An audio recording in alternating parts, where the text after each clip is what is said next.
Bakın şu elimde gördüğünüz 16.000 liralık Apple Watch 9 tabii ki değil. Gerçek sandınız değil mi? Bakın size bir şey söyleyeyim mi? Adamlar öyle bir Apple Watch 9 replikası yapmışlar ki tasarım olarak abartmıyorum, birebir aynı. Bakın gerçeğiyle aynı kasa oranlarına sahip, yani 45 mm'lik bir kasaya sahip. Şu ana kadar çıkmış en gerçekçi ve en kaliteli Apple Watch 9 replikası. Özelliklerine gelecek olursak onları da efsane yapmışlar. Bu replika akıllı saat ile kesintisiz telefon görüşmeleri yapabiliyorsunuz. Hem de sadece Bluetooth'u kullanarak. Yeni gelen ses kaydı özelliğini kullanabiliyorsunuz. Hatta adamlar içine çakma dynamic alet bile koymuşlar. Artık işin en nirvanaya çıkan kısmında ne biliyor musunuz? İçine ChatGPT koymuşlar ve bu özellik cayır cayır çalışıyor. Sosyal medya bildirimlerini almaktan tutun, müzik dinlemeye ve sağlık uygulamalarına kadar bu Apple Watch 9 replikasının içinde hepsi mevcut. Videoyu mutlaka izleyin, dediklerimi anlayacaksınız. Hepsini sizin için tek tek test ettim. Bakalım videonun sonunda görüşlerinizi merak ediyorum. Hadi o zaman daha fazla sizi bekletmeyeyim. Replika Apple Watch 9'u hep beraber inceleyelim. Evet. Herkese merhabalar. Bugün yine replikalardan gidiyoruz ama ne replika? Sıfır abartmayla söylüyorum. Çok iyi. Şimdi biliyorsunuz orijinal Apple Watch 9'lar 16.000 lira ile 25.000 lira arası satılıyor. Bu ekonomik şartlarda zaten bunları alacak kişiler belli. Şu an bu rakamlar maalesef çok kişiye yüksek geliyor. O zaman bireyler ne yapıyor? Hem tasarım olarak Apple Watch 9'a benzesin istiyorlar. Aynı zamanda özellikleri iyi olsun ve beni 200 sene götürsün diye düşünüyorlar. Yani burada ben de böyle düşünüyorum. Ama bakın bu saatin performansı ve özellikleri gerçekten fena. Hepsini size anlatacağım ve dediğim gibi hepsinin testini yine sizin için yapacağım. Bu arada bu saati gönderen ve aynı zamanda bu videonun sponsoru Kese Smart Store mağazasına da buradan teşekkür ediyorum. Eğer hoşunuza gidip de almak isterseniz bu saatin linklerini açıklama kısmına bırakıyorum. Tıklayıp güvenle alabilirsiniz. Şimdi bu içerikte evvela saati kutusundan çıkartacağız. Daha sonra telefon uygulaması nasıl kullanılıyor? Saati telefona nasıl bağlıyoruz? Hepsinden de önemlisi saatin arayüzüne ve saat nasıl kullanılıyor? Hepsini size canlı göstereceğim ve sonuna doğru da en çok merak ettiğiniz yer, yani test aşamalarına geçeceğiz. Bakalım bu replika saat sizlerden de geçerli puan alacak mı? Hadi o zaman daha fazla uzatmayalım. HK9 Pro Plus'ı kutusundan çıkartalım. Ve kutumuz geldi. Şimdi kutunun dizaynına bakacak olursak sıradan yine her zaman gibi jelatinli bir şekilde paketlemesini yapmışlar. Yalnız bakar mısın içine neler koymuşlar cihazın, görüyor musun şunları? Lan kendinizi iyice açtınız, yemin ediyorum. Şu Çinlilerden artık akıllı saat konusunda yemin ediyorum korkuyorum. Şimdi hiç uzatmadan direkt jelatinini açalım. Tabii ki de kamp bıçağımız burada. Şu Wear Fit Pro yazısının oradan direkt böyle, buradan da böyle çizik attık mı hemen hızlıca kutusunu çıkartalım. Bunu da direkt gönderelim. Evet, canavarı açmadan önce şöyle bir kutu dizaynına bakalım. Her zamanki buz gibi mat bir soğukluk bizi karşılıyor. İlk önce nereye bakalım? Hadi buradan başlayalım. Şimdi kutunun sol üst tarafına baktığımızda nasıl telaffuz edildiğini bilmiyorum da Huahong diye bir şirket tarafından üretildiğini görüyorsunuz. Yani Çinli bir firma. Burada yine parlak bir şekilde şöyle yaptığımda HK9 Pro Plus yazısını görüyorsunuz. Hemen altında Multifunctional Smartwatch, yani çok özellikli akıllı saat olarak bize bildirmişler. Şimdi bakın asıl olay burada. Bu cihazın içinde ChatGPT var. İnanabiliyor musunuz? 15-20 binlik saatlerin içinde olan özelliği koymuşlar. Ne derece, ne kadar iyi çalışıyor bilmiyorum ama yine de adamlar koymuşlar. Onun dışında kendilerine ait aplikasyon marketleri var. Yani içine girip uygulama indirebiliyorsunuz. Burada yine All Watch Face kendine özel bir uygulama istasyonu var. Hemen altında da Playback Recording, yani ses kaydı yapma özelliği de bu saatin içine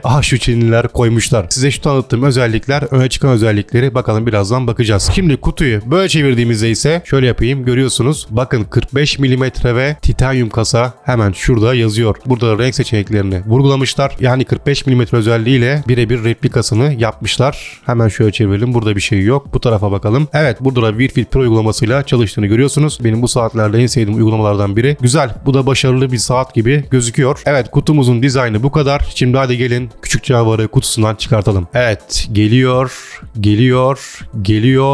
ve geldi. Bu arada kapağımızı da yollayalım. İlk önce şunu şöyle kenara çekeyim. İçinden bir adet kitapçığımız çıkıyor. Yine yemin ediyorum Apple Watch'un aynısı gibi yapmışlar. Hem de öyle fotokopi falan değil. Rengarenk. Gördüğünüz gibi Çinli abilerimiz hazırlamışlar. Fakat tabii ki de bunu kimsenin bakacağını zannetmiyorum. Bunu da gönderelim. Şimdi kralı buraya alalım. Evet, kutunun içinden bir adet şöyle silikon kordonumuz çıkıyor. Yani materyali öyle çok dayanıklı bir şeye benzemiyor ama idare eder. En azından görüntü olarak gerçeğiyle yine birebir yapmışlar. Bunlar bazen çok kötü kokuyor. Bir koklayacağım bakayım. Yok. Öyle bir silikon ya da plastik kokusu yok. Güzel, fena değil. Şöyle içinden bir adet daha silikonlu kordonumuz çıkıyor. Bu da deminkinin siyah rengi. Fena değil yani. Kullanılabilir. Son olarak içinden bir adet daha kordon çıkıyor. Bakın şu işe. 3 tane kordon koymuşlar içine. Mesela bak şu kordonları çok seviyorum. Çok kaliteli duruyor. Bak bakar mısın? Kadife gibi böyle. Diğerlerine göre çok iyi bak. Sizi temin edebilirim. Gerçekten iyi. Şöyle cırt cırtlı. Açılıyor, kapanıyor. Kilitlerine bakalım. Fena değil. Bunu diğer saatlerde de olduğu gibi bayağı beğendim. Üçüncü kordonumuza koyalım. Ve içinden son olarak bir adet de her zaman gibi tüm replikalarda olduğu gibi manyetik şarj cihazımız çıkıyor. Bunu buradan böyle soyuyorsunuz. Bunları unutmayın, mutlaka soyun. Bir tane de burada var.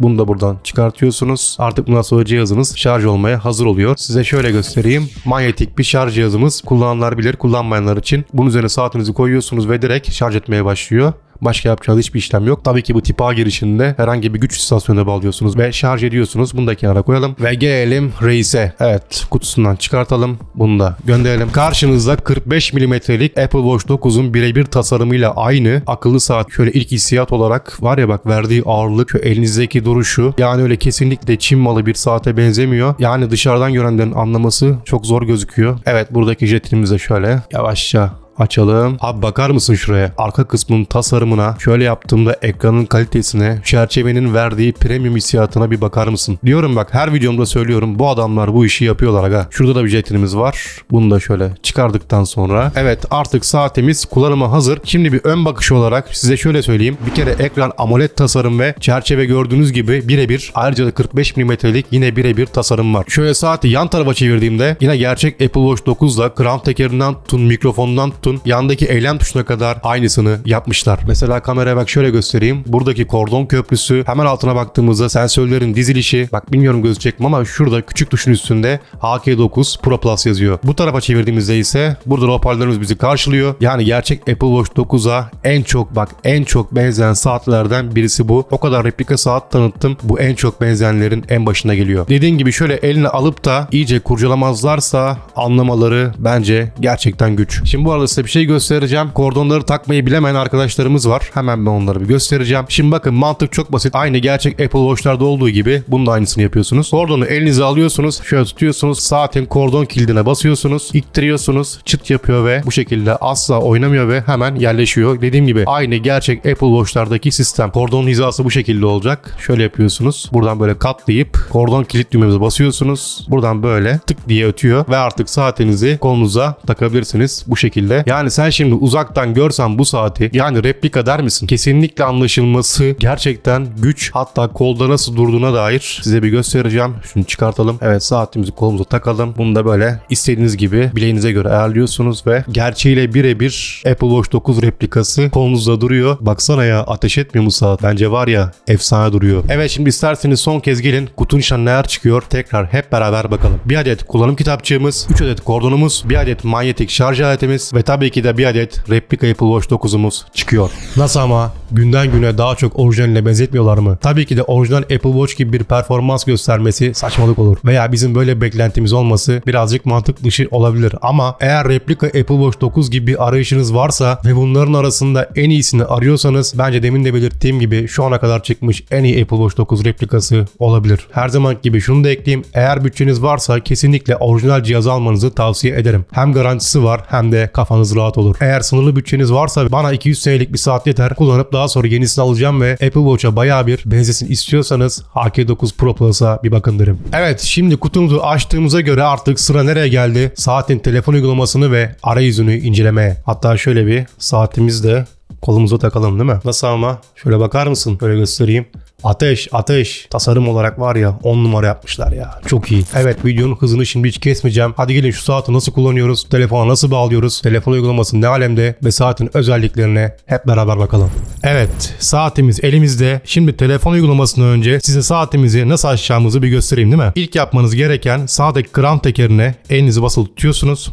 Welcome ve Wear Fit Pro uygulaması ile birlikte saatimiz aktif oldu. Yine aynı orijinalinki gibi yapmamışlar mı ya? Bakar mısınız şuraya şöyle? Evet, şimdi bu saati açtınız ama nasıl kullanacaksınız, değil mi? İlk önce telefon uygulaması ile bir aktif etmeniz gerekiyor. Peki bu nasıl olacak? Hemen size şimdi gösteriyorum. Evet, telefonumuz geldi. Şimdi ilk yapmanız gereken, telefon ayarlarınızdan Bluetooth kısmına geliyorsunuz. Bluetooth'unuzu açıyorsunuz. Daha sonra telefonunuza indirdiğiniz Wear Fit Pro uygulamasına giriyorsunuz. Bu arada uygulamada çok reklam çıkıyor. En güzel uygulamalardan biri biri ama maalesef bayağı bir reklam veriyor. Aşağıda ekipman var. Ekipmana giriyorsunuz. Buradan cihaz ekleye tıklatıyorsunuz. Bakın mesela şu an tekrar reklam girdi. Reklamı geçiyorsunuz. Burada HK9 Pro Plus yazıyor. Bağlan diyorsunuz. Eşleme isteği geldi. Şöyle göstereyim. Buradan eşleme isteğine tik işaretine tıklıyorsunuz. Daha sonra telefonunuzda burada da eşle diyorsunuz. Bağlantı başarılı. Gerçekleştirmek diyorsunuz. Şimdilik güncellemeyelim. Siz isterseniz güncellersiniz. Bağlandıktan sonra tekrar ayarlardan Bluetooth kısmına geliyoruz. Telefon bildiriminizi alsın mı diyor. İzin ver diyorsunuz. HK9 Pro Plus telefonumuza bağlandı. Şimdi burada yapmanız gereken her şey bitiyor. Bunu böyle kaldırıyorsunuz. Wear Fit Pro uygulamasına tekrar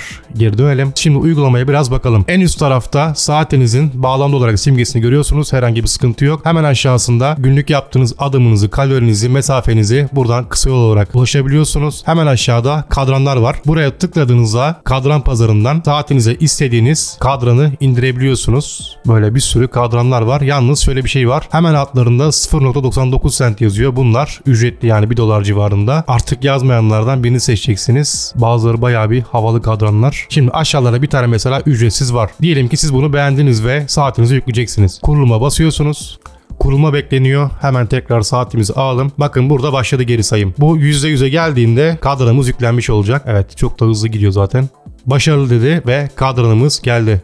Bakar mısın ya? Çok havalı değil mi? Yani bu şekilde saatinize kadran telefonla indirebiliyorsunuz. Tekrar saatimizi geri koyalım. Şimdi buradan geriye gidelim. Aşağı indiğimizde buradan uygulama pazarından bastığımızda saate özel uygulamaları indirebilirsiniz. Oyun pazarından da böyle ücretsiz olarak istediğiniz bir oyunu indirebilirsiniz. Bunu dediğim gibi geliştiriyorlar. Daha da güzel uygulamalar gelecek. Eğitici video, grafik kılavuzu falan var. Burada önemli olan şurada bildirim kısmını mutlaka açık tutun ve bildirim alacağınız tüm uygulamaları burada görebiliyorsunuz. Herhangi bir uyarı geldiğinde bu uygulamalardan böyle iyice bakın, bildirim alabiliyorsunuz. Tekrar geri gidelim. Burada yine uygulama pazarı var. Sık görüşlenlere geldiğimizde ben şu an tam olarak işlemi yapmayacağım. Çünkü numaralar gözükeceği için biliyorsunuz ki. O yüzden burayı es geçiyorum. Siz bu şekilde yapabilirsiniz. Çünkü buraya ekle tuşuna bastığımda direkt numaralar çıkacak. O yüzden şu an çıkmasını istemiyorum. Gayet kolay bir işlem. Özel saat yüzüne geldiğinizde menü duvar kağıdınızı istediğiniz gibi ayarlayabiliyorsunuz. İsterseniz de kendi fotoğrafınızı falan arkaya ekleyebiliyorsunuz. Aynı şekilde albüm araması olarak da gerçekleştirebiliyorsunuz. Duvar kağıdı var. Duvar kağıdı buradan böyle istediğiniz gibi ekleyebilirsiniz. Buradan cüzdana erişebiliyorsunuz. Kartvizit oluşturabiliyorsunuz. Sağlık haritasına geldiğinizde buradan belirli aralıklarla hareketsiz kaldığınızda su içme uyarısı olarak, hareketsizlik uyarısı olarak, kalp atışı olarak, egzersiz, ilaç alma falan hepsi detaylı bir şekilde mevcut. Seyahate kadar koymuşlar. Gayet de güzel, diyorum ya, bu uygulama çok güzel. Saat ile bayağı bir senkronize gidiyor. Buradan hava durumuna ulaşabiliyorsunuz. Ayarlardan konum servisini açtığınızda güncel hava durumunu alabiliyorsunuz. Alarm saati kurabiliyorsunuz. Fotoğraf çekine geldiğinizde burada sanal bir deklanşör oluştu yine saatimiz üzerinde bu şekilde. Şimdi bak, buraya basacağım. Direkt telefonumdan fotoğraf çekecek. Bastım. Başarılı dedi. Çekti. Hatta şöyle yapayım. Tekrar bastım. Yine çekti. Uzaktan kumandalıymış gibi öyle düşünebilirsiniz. Çekebilirsiniz fotoğraf. Bakın, fotoğraf albümlerime giriyorum. Çektiğim fotoğraflara buradan böyle bakabiliyorum. Evet, tekrar uygulamamıza gidelim. Geriye gidelim. Onun dışında Saatable var. Saatable'a bastığımızda saatimize bir titreşimli uyarı gönderecek. Bastım. Bak. I'm here. Böyle bu şekilde saatinize I'm here, buradayım diyerek bir bildirim yolluyor. Son kez basayım. Bir de ekrandan şöyle görün.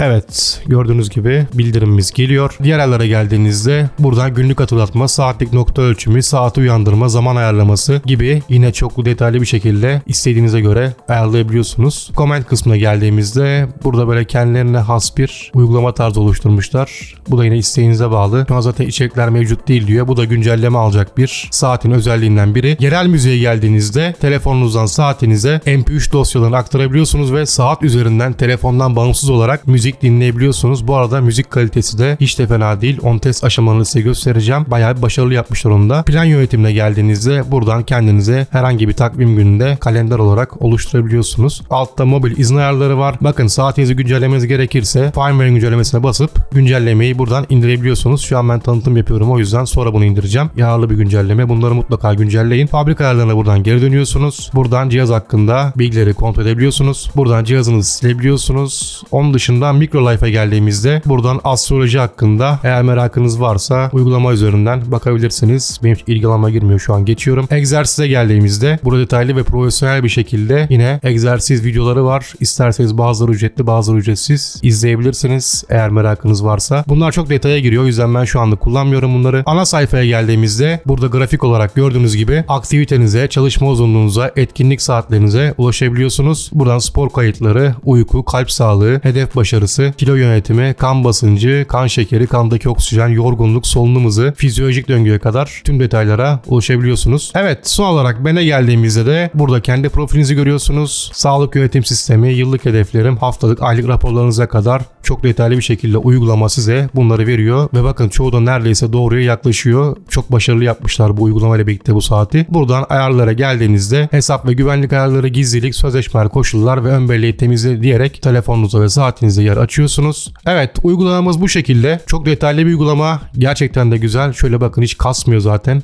Bastığınız anda hemen hepsinde işlem yapabiliyorsunuz. Bence AK9 Pro Plus dediğim gibi bu işin vakkosu. Evet, tekrar saatimize geri döndük. Şimdi artık telefon uygulamasından sonra saatimizi kullanabiliriz. Hadi gelin saatimizin arayüzü nasıl, özellikleri nasıl kullanılıyor hep beraber bakalım. İlk önce Crown tekerimize bir kez tıklattığımızda menümüz bizi karşılıyor. Hemen arkada animasyonlu dünya figürümüz, gayet şık yapmışlar. En üst köşede mağaza uygulaması, henüz yapım aşamasında olan, daha güncellenmeyen tam olarak kendilerine has bir uygulaması var. Bu zamanla oturacaktır. Buradan istediğiniz uygulamaları saat hakkında indirebilirsiniz. Buradan saat kadranları var. Buradan da böyle saat kadranı indirebiliyorsunuz ayrıca. Ben bunu pek kullanmıyorum, o yüzden şu an bunu geçiyorum. Yerel müziğe geldiğimizde buradan telefonunuzdan aktardığınız MP3 dosyalarını demin de söylediğim gibi bağımsız bir şekilde saat üzerindeki bellek aracılığıyla dinleyebiliyorsunuz. Çok güzel ve çok yeni gelen bir özellik. Mesela şimdi telif yememek için fazla açmayacağım. Şöyle bastığımızda böyle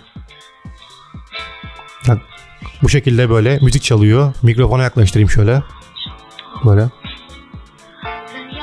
Güzel düşünmüşler bunu, yani Çin malı saate göre. Dileyenler kullanabilir. Buradan sesli notlar var. Buradan sesinizi kaydedip daha sonra saat üzerinden dinleyebiliyorsunuz. Bakın bu da yeni gelen bir özellik. Şu an yeni çıkan bu replika akıllı saatlerde en popüler özelliklerinden biri. Bunun da performansını birazdan size test aşamalarına göstereceğim. Şu anlık o yüzden geçiyorum. Sesli notların ardından bakın burada bununla gelen bir ChatGPT özelliği var. ChatGPT'ye bastığınızda buradan size şu anlık İngilizce olarak sorduğunuz soruya cevap veriyor. Şu an henüz Türkçe desteği yok. Çok yararlı bir uygulamalardan biri. Yani şu saate bunu da koymuşlar. Akıllı cevap kısmı bastığımızda sesimiz direkt algılayacak. Mesela ne soralım? Apple Watch nedir diye bir İngilizce sorayım değil mi? Evet, akıllı cevap basıyorum. What is Apple Watch? Tamam diyoruz. Evet, şu an bastıktan sonra bakalım ne gibi sonuçlar getirecek. Evet, gördüğünüz üzere şöyle bakın, en üstte benim sorum What is Apple Watch diye sordum ve Apple Watch hakkında İngilizce olarak tabii yine böyle size paragraflar halinde bilgi veriyor. 1000 liralık bir replika akıllı saate göre çok başarılı bence. Bilmiyorum siz ne düşünüyorsunuz. Tekrar geri gidelim. ChatGPT bu şekilde çalışıyor. İsteyenler kullanabilir. Buradan akıllı not kaydedebiliyorsunuz. Kalp atışınız, kan basıncınız, kan oksijeni gibi sağlık uygulamaları mevcut. Bunları hepsini birazdan test aşamalarında göstereceğim. O yüzden bunları da geçiyorum. Egzersize geldiğinizde kapalı alan koşusu, açık alan koşusu, bisiklet, dış mekan bisiklet, envai çeşit uygulamalar var ve gördüğünüz gibi en çok geliştirilmiş haliyle. Bakar mısın? Animasyonlu ya. Şu an sanki bildiğiniz elinde gerçek Apple Watch tutuyor. Önceki versiyonlarında bunlar böyle animasyonlu değildi. Yani bayağı bir 2-3 önceki versiyonunda. Şu son versiyonlarında bayağı bir güzel yaptılar. Diyelim ki biz şimdi bir kapalı alan koşusu yapacağız veya herhangi bir spor yapacağız. Basıyorsunuz. 3, 2, 1. Evet, geri sayım başladı ve yürüyüşümüz, koşumuz başladı. Ekranımız bu şekilde. Kalorinizi, adımınızı, kilometrenizi böyle gösteriyor. Şöyle iktirdiğimizde burada isterseniz aynı zamanda koşu yaparken genel müzik iyice size orijinalliği tattırmaya çalışmışlar. Tekrar iktirdiğimizde böyle. Buradan isterseniz koşunuzu duraksatabiliyorsunuz. İsterseniz kilitleyebiliyorsunuz uygulama ve saati. Hatırlatıcıyı aktif edebiliyorsunuz. Çarpıya basarak da komple bitiriyorsunuz. Egzersiz uygulaması da böyle çalışıyor. Evet, geri gidelim. Buradan uyku düzeninizi ayarlayabiliyorsunuz. Yine hoş bir animasyonla şöyle küçük astronot var. Buradan böyle grafiksel olarak detaylı bir şekilde uyku düzeninize bakar mısın? Nasıl takip ediyor? Tekrar böyle geri gidelim. Bakın en sevmediğim özelliği şu saatlerin, yani bir yere giriyorsunuz ya, tekrar çıktığınızda sizi en başa atıyor. Yani mesela diyelim ki şuradan bir uygulamaya girdiniz. Tekrar geri gitmek istiyorsunuz. Geri gittiğinizde sizi menünün en başından başlatıyor. Bunu pek sevmedim ben. Diğer saatlerde de öyleydi. Buradan aktivite kaydına ulaşabiliyorsunuz. Tabii ki bunda yine animasyonu yapmışlar. Burada isterseniz grafiklere tıklayıp daha detaylı bilgi alabiliyorsunuz. Durmadan artık bu saati güncelledikçe daha gerçekçi ve daha detaylı bilgiler alabiliyorsunuz. Tekrar aşağıya devam edelim. Buradan telefona tıklattığınızda saat üzerinden arama yapabiliyorsunuz. Klavyeye basınca buradan bir numara çeviriyorsunuz. Bu şekilde arayabiliyorsunuz. Mesela eski bir 118 numarası vardı. Şu an güncel değil biliyorum ama denemek için arayacağım. Numaramızı çevirdik. Aramaya bastık. Şu an arıyor. Bak. Duyuyor musunuz? Şöyle yapayım. Cep telefonunuzdan 118.42'yi arayarak Kapatalım buradan. Bu şekilde böyle arama yapabiliyorsunuz. Geri gidelim. Rehberdeki kişileri arayabiliyorsunuz. Kendi rehberinizdeki son aramalara geldiğimizde gelen ve giden aramaları ulaşabiliyorsunuz. Adamlar bildiğiniz Apple Watch 9'un aynısını yapmışlar yani. Şu an gerçekten bir premium saat var sanki elimde. Yani sıfır abartma bak. Tüm samimiyetimle söylüyorum. Hemen aşağısında hava durumu, nefes alma egzersizi. Bunu da birazdan size test aşamalarında göstereceğim. Fotoğraf çekmemi size gösterdiğim sanal deklanşör. Telefonu bul dediğimizde basıyoruz. Bakın telefona bu sefer geldi. Duyuyor musunuz? Şöyle yaklaştırayım.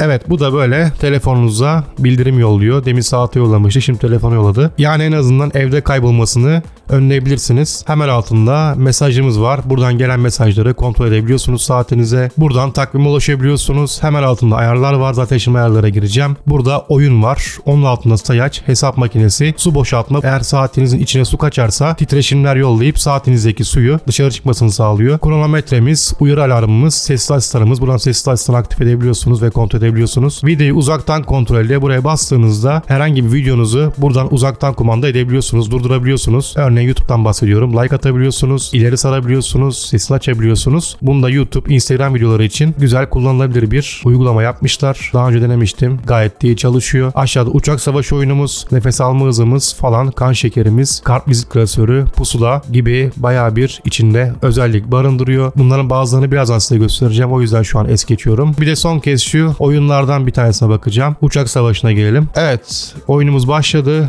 Böyle parmağınızla kontrol edebiliyorsunuz. Çok akıcı bak gerçekten. Böyle de oynayabiliyorsunuz. İsterseniz vaktinizi geçirebilirsiniz. Güzel. Çıkalım buradan. Oyun da bu şekilde. Şimdi onun dışında ayarlara gireceğim ama size bir şey göstereceğim. Eliniz basılı tuttuğumuzda şöyle istediğiniz saat kadranını ayarlayabiliyorsunuz. Böyle. İsterseniz orijinalinki gibi böyle duvar kağıdına koyabilirsiniz. Böyle animasyonlu var. Kedi falan. Hatta böyle vurunca kediyi böyle mevta ediyorsunuz. Kedi yere düşüyor. Onun dışında yine orijinal Apple Watch'taki olan sistem var. Duvar kağıdı. Sonra bu şekilde var. Böyle duvar kağıtlarımız mevcut. Kaç tane var? 1, 2, 3, 4, 5, 6, 7, 8, 9, 10. Evet, 10 adet kadran yükleyebiliyorsunuz saatinize. Ama şu an en sevdiğim benim bu. Bu kalsın. Crown tekerimize 2 kez tıklattığımızda açık olan buradan böyle programları kapatabiliyorsunuz. Saatiniz kasmasın diye, ki saatinde pek kasacağı yok zaten. Bayağı bir hızlı yapmışlar işlemcisi falan. Buradan böyle kapatabiliyorsunuz. Menü üzerindeyken ilk kez tıklattığımızda böyle küp dizayn olarak kullanabiliyorsunuz. Tekrar basalım. Bu sefer dairesi olarak böyle kullanabiliyorsunuz. Ben bunları pek tercih etmiyorum. Tekrar ilk kez tıklattığımızda böyle bildiğimiz şu an saat orijinal Apple Watch oldu.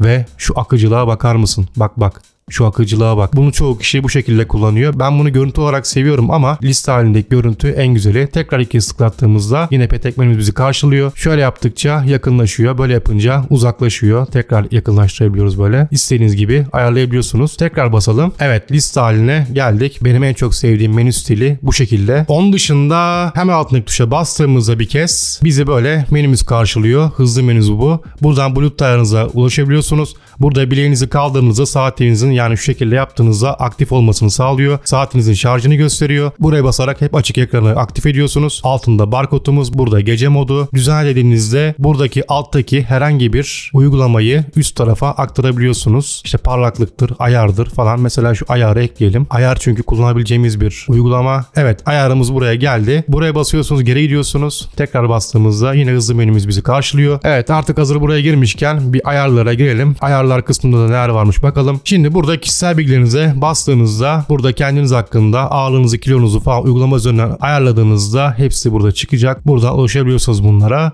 Hemen altında bildirim var. Buradan bildirimlerinizi ayarlayabiliyorsunuz. Detaylı bir şekilde görüntüleme ayarları falan var. Buradan saat bildirimlerinizi kontrol edebiliyorsunuz. Ayar kısmında hemen altında genel var. Genele geldiğimizde saat hakkında bilgimiz, dil ayarlarımız, telefon bağlantımız, fabrika ayarlarına dönüş, yeniden başlatma ve kapatma seçenekleri mevcut. Burada rahatsız etme modu var. Telefonlarınızda kullandığınız gibi rahatsız etme modunu gündüz veya gece olarak ayarlayabiliyorsunuz. Hemen altında ekran ve parlaklık var. Ekran parlaklığını şöyle açtığınızda acayip bir patlama oluyor. Bunu saatinizin bataryasına tasarruf için mutlaka şöyle tek çizgi veya iki çizgide kullanın. Eğer dışarıdaysanız 3 çizgiye falan çıkabilirsiniz. Bileğinizi kaldırdığınızda saatiniz uyansın. Ekranı kapat. Sürekli açık ekran var. Always on display yani. Bunu açmanızı pek önermiyorum. Çünkü bataryayı bayağı bir sömürüyor. O yüzden ben kullanmıyorum. Sürekli açık ekranlar, o yüzden fazla takılmayın. En aşağıda metin boyutu, ekran kapanma süresi. Şu an ben 30 saniyede kullanıyorum ama siz 5 veya 10 saniyede kullanın ki yine bataryanız çok hızlı bitmesin. 30 saniye yaptım ki size şu an gösteriyorum diye. Ekran uyandırmaya geldiğimizde bunu her zaman yapın. 15 dakika ve 60 dakika sonra yaparsanız saatinizi verimli kullanamazsınız. Ses ve dokunmaya geldiğinizde buradan saatiniz sesini ayarlıyorsunuz. Mutlaka böyle açık kalmasını sonuna kadar tavsiye ederim. Hem bildirimleri duymanız için hem de müzik falan dinlerseniz ya da benzeri şeyler kullanacaksanız açık kalsın.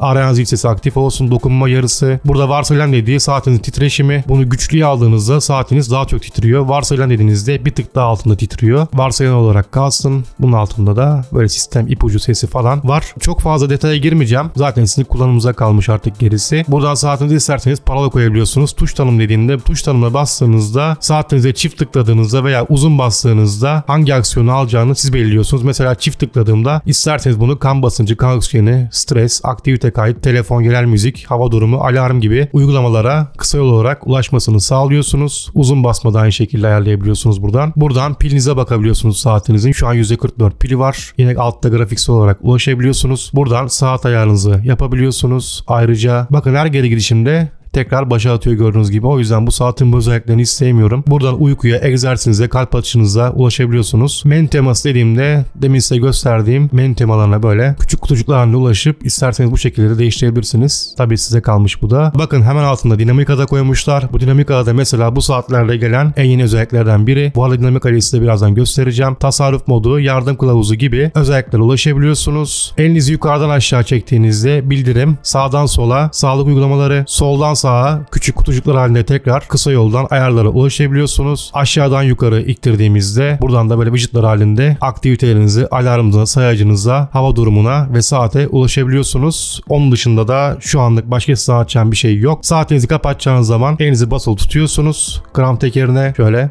kapatmak için kaydıra basacağız. Yeniden başlatmak için SOS acil arama, uyarı alarmı diyerek seçenekler bizi karşılıyor. Elinizi soldan sağa ittiriyorsunuz ve saat kapanıyor. Ve evet, saatimizi bu şekilde kullanıyoruz. Evet, artık saati kullanmayı biliyorsunuz. Telefona nasıl bağlandığını da gördünüz. Şimdi sıra nereye geliyor? Sizin en çok sevdiğiniz ve merak ettiğiniz bölüme, yani test aşamalarına. Şimdi bu saatin neler yapabildiğini ve nasıl bir performans gösterdiğini direkt testlerle, yani ispatlarla size göstereceğim. Hatta her videomda olduğu gibi nasıl başlayacağım biliyor musunuz? İzleyenler bilir, yeni gelenler tabii ki bilmiyor. Canlı bir telefon görüşmesi yapacağım. Hem sesimin saatten karşıya nasıl gittiğini görün ve ayrıca karşıda arayan kişinin sesini mikrofona yansıtacağım. Siz de oradan rahat rahat görebilirsiniz. Evet, şu an arıyorum. Alo. Ne haber? İyi, senden ne haber? İyi, şu an ben sence nereden konuşuyorum şu an? Telefondan mı? Senden mi? Ha, yeni giren saat var ya, onu bak şu an deniyorum.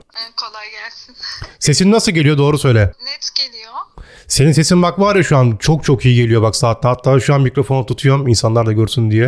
O daha iyi o zaman. Yani benim sesimin iyi gelmesi daha iyi değil mi saatte? Sesimde peki robotiklik falan var mı böyle, ya da gidip gelme bu falan?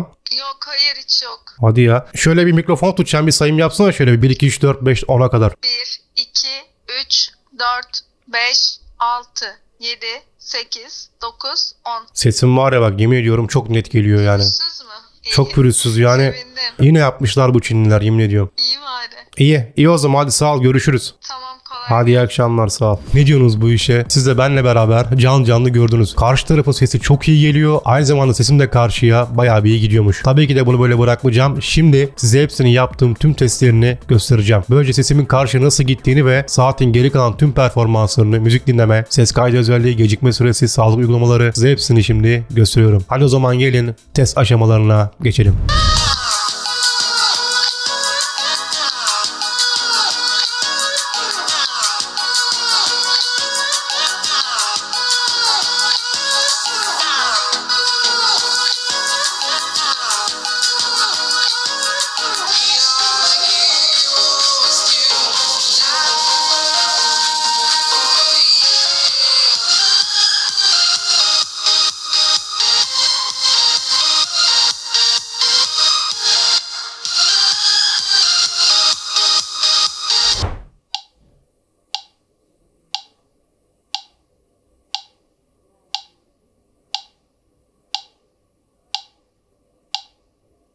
Evet, sesimi şu anda HK9 Pro Plus üzerinden duyuyorsunuz. Bu akıllı saatle ses kaydı yaptığınızda sesiniz bu şekilde duyulacaktır. Klasik bir sayımızı yapalım. Pazartesi, salı, çarşamba, perşembe, cuma, cumartesi, pazar. 1, 2, 3, 4, 5, 6, 7, 8, 9 ve 10. Evet, HK9 Pro Plus'ın ses kaydı özelliği de bu şekilde çalışıyor. Evet, sesimi şu anda akıllı saat üzerinden duyuyorsunuz.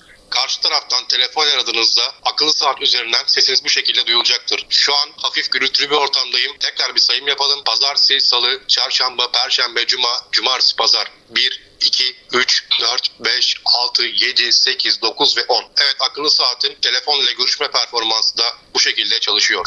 Evet, şimdi sesimi telefon üzerinden duyuyorsunuz. HK9 Pro Plus üzerinden karşı tarafı aradığınızda sesiniz telefondan bu şekilde duyulacaktır. Tekrar bir sayım yapalım. Pazartesi, salı, çarşamba, perşembe, cuma, cumartesi, pazar. 1, 2, 3, 4, 5, 6, 7, 8, 9 ve 10. Evet, HK9 Pro Plus'ın telefon üzerindeki performansı da gördüğünüz gibi bu şekilde çalışıyor.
Evet, şu an size tek bir soru soracağım. Nasıl ama? Dediğim kadar var mı yok mu? Alıp veya almak size kalmış ama benim kullandığım kadarıyla performansı ve özellikleri, aynı zamanda tasarımı gerçekten çok iyi. Bakın, ayrıca ekranda gördüğünüz gibi bu saatin öne çıkan teknik özelliklerini de koyuyorum. İsterseniz oradan da bakabilirsiniz. Şimdi muhtemelen aklınızda kalan bir soru var. O da saatin bataryası nasıl? Ne kadar dayanıyor ve kaç gün gidiyor, değil mi? Hemen onu da cevaplayayım. Eğer saati çok yoğun kullanmazsanız, yani bütün gün ekran açık tutup da veya aktivite yapmazsanız ve parlaklığını kısık kullanırsanız 2-3 gün civarı çok rahat gidiyor. Ama eğer çok yoğun telefon ve akıllı saat kullanan bireylerdenseniz, parlaklığı da maksimum alıp saatten tam verim alayım diye düşünüyorsanız, bunlara rağmen 24 saati çok rahat bir şekilde yine çıkartıyor. Yani kısacası bu replika akıllı saat benden kesinlikle tam geçer not alıyor. Bilmiyorum şu an sizin fikirleriniz neler? Bir dakika, sizin fikirleriniz demişken her videomda olduğu gibi sizlere bir sorum var. Peki siz bu akıllı saati beğendiniz mi? Gerçekten tam bana göre özellikleri ve tasarımı efsane, hemen alacağım veya zaten çoktan aldım mı diyorsunuz? Yoksa bana hitap etmedi, beğenmedim mi diyorsunuz? Olumlu veya olumsuz fikirlerinizi mutlaka belirtin. Gerçekten fikirlerinizi